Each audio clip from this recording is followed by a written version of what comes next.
Bonjour to welcome back to our channel. Today we are taking you to in Normandy. So, on y va.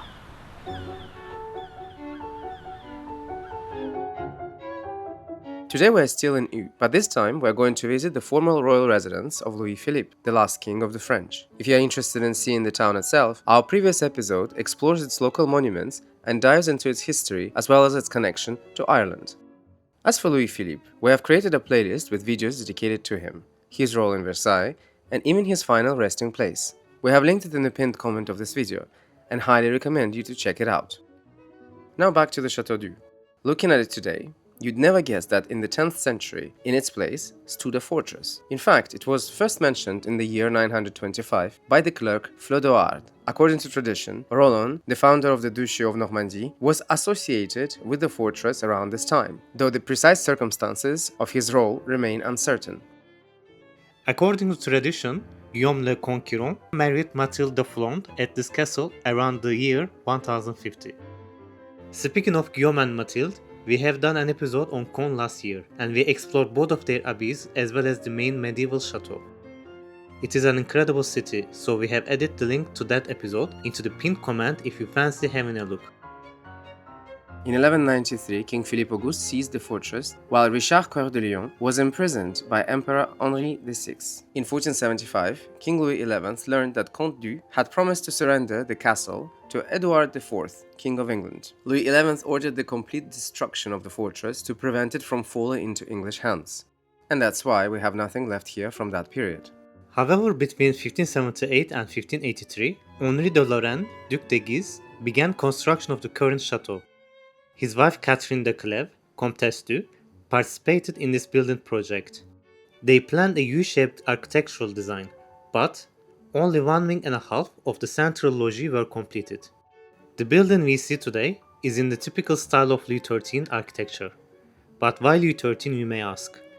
It's because the construction launched by Duc de Guise was stopped after his assassination in 1588 and therefore resumed much later.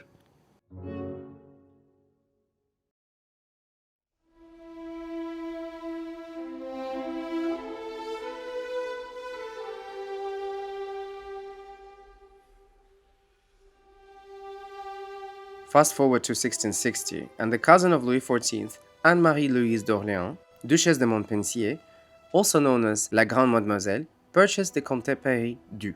She was the wealthiest woman in Europe and made this chateau her frequent residence.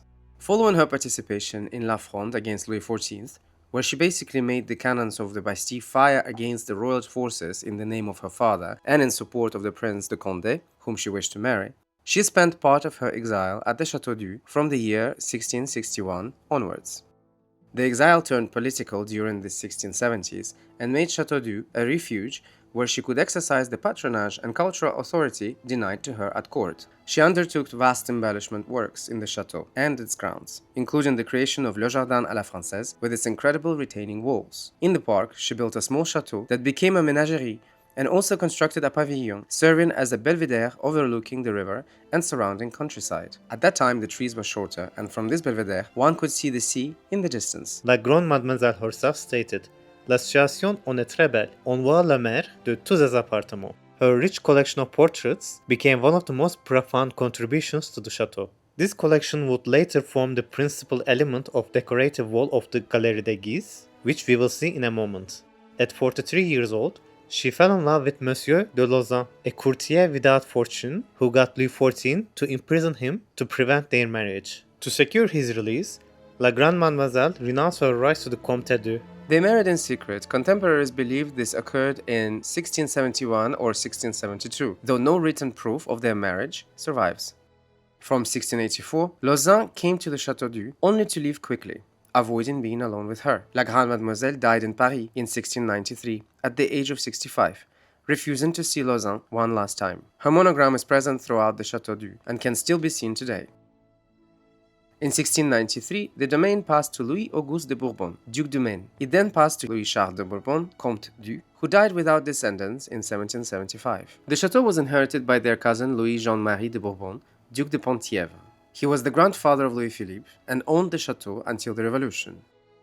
If you'd like to learn more about the Duke, we highly recommend our episodes from Dreux and Château de Bizet. During the Revolution, the Chateau was sequestrated and became a hospital. Under Napoleon I, it became the residence of Antoine Guillaume Rampont, holder of the Senate of Rouen.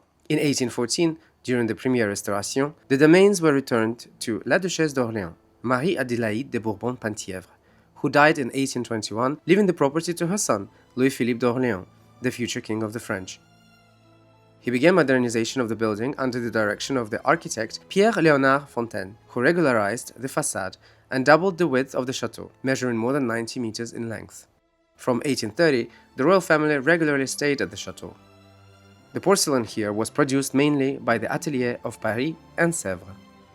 Queen Victoria visited the Château twice, in 1843 and 1845. These were the first visits by a British monarch to a French sovereign on French soil, marking a profound shift in diplomatic relations between the two nations. The Galerie Victoria was created in 1845 to commemorate these diplomatic visits, but was demolished in 1870 during renovations. Speaking of galleries, La Galerie de Guise stands out with decor entirely reconstituted at the beginning of the 21st century.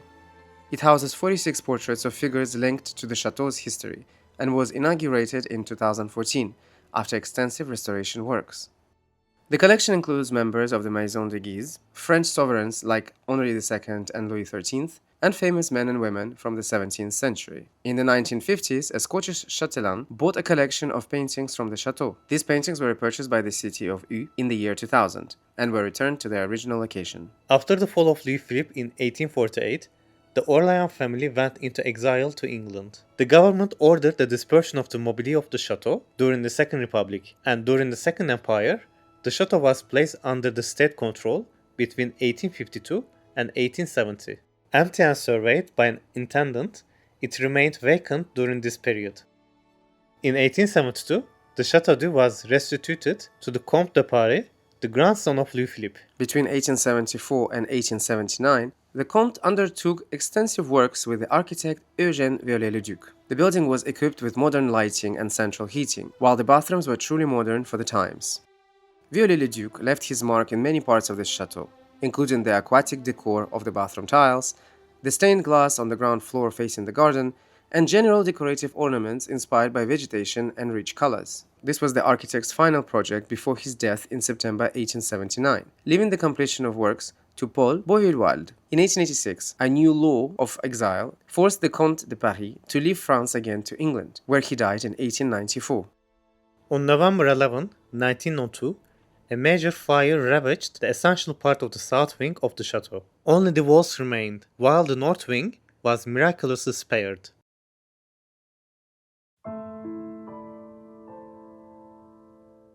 We couldn't help but be in awe with the restoration works done on the chateau following that fire. In 1905, the chateau was sold to Gaston d'Orléans and became the family residence of the Imperial Brazilian family in exile. Why Brazilian?